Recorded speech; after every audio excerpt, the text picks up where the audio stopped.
Naming of saturated hydrocarbons.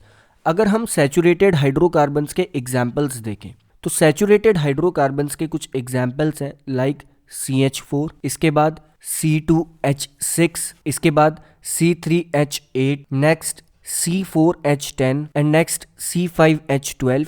इसके अलावा भी बहुत सारे एग्जाम्पल्स हैं सैचुरेटेड हाइड्रोकार्बन्स के। हमने देखा था हम सैचुरेटेड हाइड्रोकार्बन्स उन टाइप के हाइड्रोकार्बन्स को कहते हैं जिनमें सिर्फ सिंगल बॉन्डिंग हो।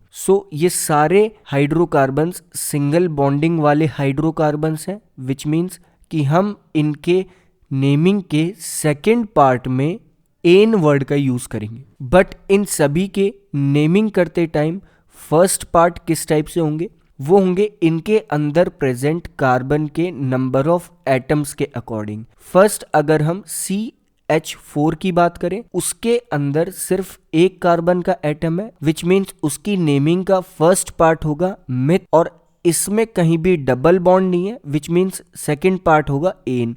तो इसका नाम आ जाएगा CH4 का, दैट इज मीथेन। सेम इसी तरीके से हमने सभी के सेकेंड हाफ वाली नेमिंग रख ली है, दैट इज एन, लेकिन इनकी फर्स्ट हाफ वाली नेमिंग होगी इनके अंदर कार्बन के एटम्स कितने प्रेजेंट है उसके अकॉर्डिंग। C2H6 में होगा इथ और इसका नाम हो जाएगा इथेन। C3H8 में होगा 3 कार्बन्स, इसका नाम होगा प्रोप और नेमिंग हो जाएगी इसकी प्रोपेन। C4H10 में 4 कार्बन्स हैं, इसका नाम होगा ब्यूट और नेमिंग हो जाएगी इसकी ब्यूटेन। C5H12 में 5 कार्बन्स हैं, इसकी नेमिंग का फ्रंट हाफ पार्ट होगा पेंट और नेमिंग हो जाएगी इसकी पेंटेन। लेकिन इन सभी के IUPAC नेम के अलावा भी एक और नाम होता है, दैट इज कॉमन नेम, और इन सभी का स्ट्रक्चरल फॉर्मूला भी होता है, दैट इज अगर मीथेन की बात करें तो मीथेन का IUPAC नेम भी मीथेन है और कॉमन नेम भी मीथेन है, लेकिन इसका स्ट्रक्चरल फॉर्मूला होगा कुछ इस टाइप से। नेक्स्ट अगर हम इथेन की बात करें तो इथेन का कॉमन नेम भी इथेन ही है और IUPAC नेम भी इथेन ही है, और इसका स्ट्रक्चरल फॉर्मूला होगा कुछ इस टाइप से। नेक्स्ट अगर हम प्रोपेन की बात करें तो प्रोपेन का भी कॉमन नेम और IUPAC नेम दोनों सेम ही है, दैट इज प्रोपेन, और इसका स्ट्रक्चरल फॉर्मूला होगा कुछ इस टाइप से। नेक्स्ट अगर हम ब्यूटेन की बात करें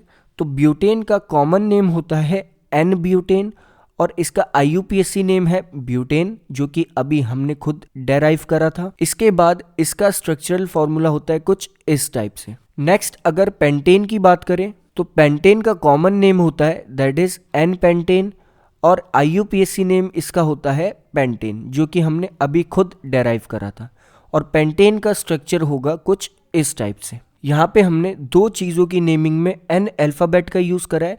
N अल्फ़ाबेट एक चीज़ को रिप्रेजेंट कर रहा है, that is normal butane and normal pentane.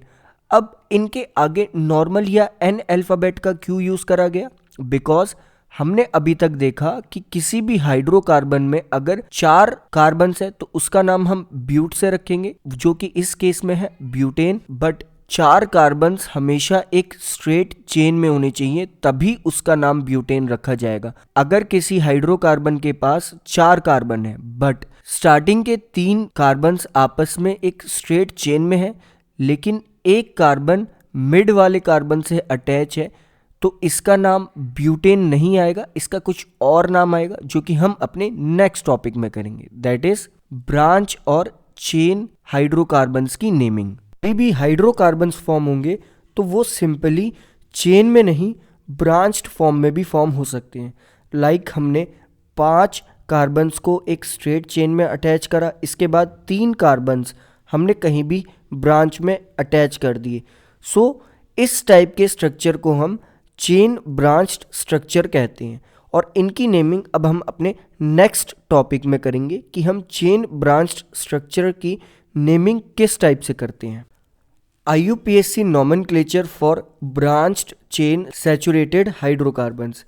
अगर हमें सैचुरेटेड हाइड्रोकार्बन्स जो कि ब्रांच्ड और चेन्स में फॉर्म्ड है उनकी IUPAC नेमिंग करनी है, तो हमें कुछ पॉइंट्स को या कुछ रूल्स को ध्यान रखना पड़ेगा, दैट इज जिसमें फर्स्ट है कि सबसे पहले हमें लॉन्गेस्ट चेन को ढूंढना पड़ेगा कि उस कंपाउंड में सबसे लॉन्गेस्ट चेन कौन सी है। इसके बाद जो हमारी लॉन्गेस्ट चेन होगी वो एक तरीके से हमारी नेमिंग का एक बेस होगा, या फिर हम कह सकते हैं वो हमारी नेमिंग का पेरेंट हाइड्रोकार्बन होगा और हम उसी के अकॉर्डिंग नेमिंग करेंगे। सेकंड, हम ब्रांचेस को देखेंगे कि कहाँ पर कौन सी ब्रांच है और उस ब्रांच में कितने कार्बन के एटम्स हैं। और हमने अभी देखा था प्रीवियस टॉपिक्स में कि अगर एक हाइड्रोजन एटम को हम रिमूव कर दें तो इस टाइप के ग्रुप को हम एल्काइल ग्रुप कहते हैं। और इस केस में हम उसका यूज़ करेंगे क्योंकि जब ब्रांच फॉर्म हुई होगी, यानी कि एक कार्बन दूसरे कार्बन से ये वाले अटैच हुए होंगे, तो इन्होंने एक हाइड्रोजन को लूज करा होगा। सो हम ब्रांच को फिलहाल एल्काइल ग्रुप मान के ये चेक करेंगे कि उसमें कितने कार्बन के एटम्स हैं और उस अकॉर्डिंग उसकी नेमिंग करेंगे। दैट इज, एक अगर कार्बन का एटम है तो वो हो जाएगा मिथाइल, और अगर 2 हैं तो इथाइल, 3 है तो propyl, same as it is next के लिए। इसके बाद थर्ड, हम अपने मेन पेरेंट हाइड्रोकार्बन की, यानी कि जो हमारी लॉन्गेस्ट चेन थी, उनमें कार्बन की नंबरिंग करेंगे। और नंबरिंग करते टाइम हम ये ध्यान रखेंगे कि जो हमारी ब्रांच है वो ज़्यादा से ज़्यादा क्लोज आए। अगर हम लेफ़्ट से नंबरिंग कर रहे हैं या राइट से नंबरिंग कर रहे हैं, ये चीज़ इस चीज़ पर डिपेंड करेगी कि ब्रांच किस साइड ज़्यादा क्लोज है। अगर ब्रांच बिल्कुल मिड में है तो हम किसी भी साइड से कार्बन की नंबरिंग स्टार्ट कर सकते हैं। इसके बाद हम अपने जो मेन हमारी चेन है उसमें ये देखेंगे कि एल्काइल ग्रुप कौन से नंबर वाले कार्बन के एटम पर है और उसे मार्क कर लेंगे। और इसके बाद IUPAC नेमिंग करेंगे। सबसे पहले हम ब्रांच पे हमारे एल्काइल ग्रुप की क्या पोजीशन थी वो नंबर लिखेंगे। इसके बाद एल्काइल ग्रुप का नाम लिखेंगे, लाइक मिथाइल, इथाइल, प्रोपाइल। इसके बाद अपने पेरेंट हाइड्रोकार्बन या फिर मेन चेन का नाम लिखेंगे कि उसके अंदर कितने कार्बन थे, तो उस अकॉर्डिंग अब उसका नाम क्या होना चाहिए। इसे हम कुछ एग्जाम्पल से समझते हैं। लाइक हमारे पास एक ये एग्जाम्पल है। इस एग्जाम्पल में 4 कार्बन है, लेकिन अगर हम चेन को देखें तो सिर्फ 3 कार्बन एक स्ट्रेट चेन में है और एक कार्बन ऐसा ब्रांच स्ट्रक्चर यहाँ पर प्रेजेंट है। फर्स्ट, सबसे पहले हम अपने लॉन्गेस्ट चेन ढूंढेंगे कि लॉन्गेस्ट चेन हम कौन सी क्रिएट कर सकते हैं। यहाँ पे लॉन्गेस्ट चेन हम इस हाइड्रोकार्बन में सिर्फ 3 कार्बन के एटम वाली क्रिएट कर सकते हैं। सो इसके बाद हम कार्बन की नंबरिंग करेंगे। सबसे पहले फर्स्ट, सेकंड, थर्ड। नंबरिंग इस चीज़ पर डिपेंड करेगी कि जो हमारी ब्रांच है वो किस साइड से ज़्यादा पास है। नंबरिंग के बाद हम ये चेक करेंगे कि हमारी ब्रांच की पोजीशन क्या है। इस केस में वो है सेकंड। इसके बाद हम नेमिंग करेंगे। नेमिंग में सबसे पहले हम पोजीशन लिखते हैं, दैट इज 2। इसके बाद हम एल्काइल ग्रुप का नाम लिखते हैं जो इस केस में है मिथाइल, क्योंकि यहाँ पर एक ही कार्बन प्रेजेंट है ब्रांच में। इसके बाद हम थर्ड अपने पेरेंट हाइड्रोकार्बन का नाम लिखेंगे, दैट इज प्रोपेन। सो इसका IUPAC नेम हो जाएगा 2 मिथाइल प्रोपेन। अगर हम इस एग्जाम्पल को देखें तो इसमें 4 कार्बन्स प्रेजेंट है। 4 कार्बन्स प्रेजेंट होना किसी भी चीज़ को ये नहीं बता देता कि हम उसका नाम ब्यूट से स्टार्ट करें। सबसे पहले हम किसी की भी नेमिंग में ये ध्यान रखते हैं कि क्या वो चारों कार्बन चेन में है या इनमें से कोई कार्बन ब्रांच में तो नहीं है, और इस अकॉर्डिंग IUPAC नेमिंग करते हैं। प्रीवियस टॉपिक्स में हमने देखा कि हम किस टाइप के स्ट्रक्चर की नेमिंग किस टाइप से करेंगे। लाइक अगर चेन स्ट्रक्चर है तो उसकी डायरेक्ट नेमिंग होगी, अगर ब्रांच स्ट्रक्चर है यानी कि चेन और ब्रांच का कॉम्बिनेशन है तो उसकी नेमिंग अलग मेथड से होगी। अगर हम 2 मिथाइल प्रोपेन की बात करें तो इसका कॉमन नेम आइसोब्यूटेन भी होता है। नेक्स्ट, अगर हम एक और एग्जाम्पल लें लाइक दिस, इसकी नेमिंग भी हम उसी मेथड से करेंगे। दैट इज, सबसे पहले हमें लॉन्गेस्ट चेन ढूंढनी पड़ेगी कि लॉन्गेस्ट चेन कौन सी है। यहाँ पर इस केस में हमारे पास 5 कार्बन है इस हाइड्रोकार्बन में, जिसमें से लॉन्गेस्ट चेन है हमारे पास 4 कार्बन की। और अगर हम इनकी नंबरिंग करें तो नंबरिंग हम दोनों साइड से कर सकते हैं, बट वो डिपेंड करेगी कि हमारी ब्रांच क्लोजेस्ट किस साइड है, हम फिर उस अकॉर्डिंग ही नंबरिंग करेंगे।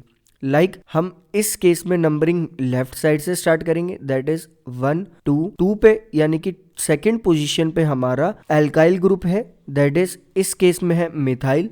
Next 3 and 4।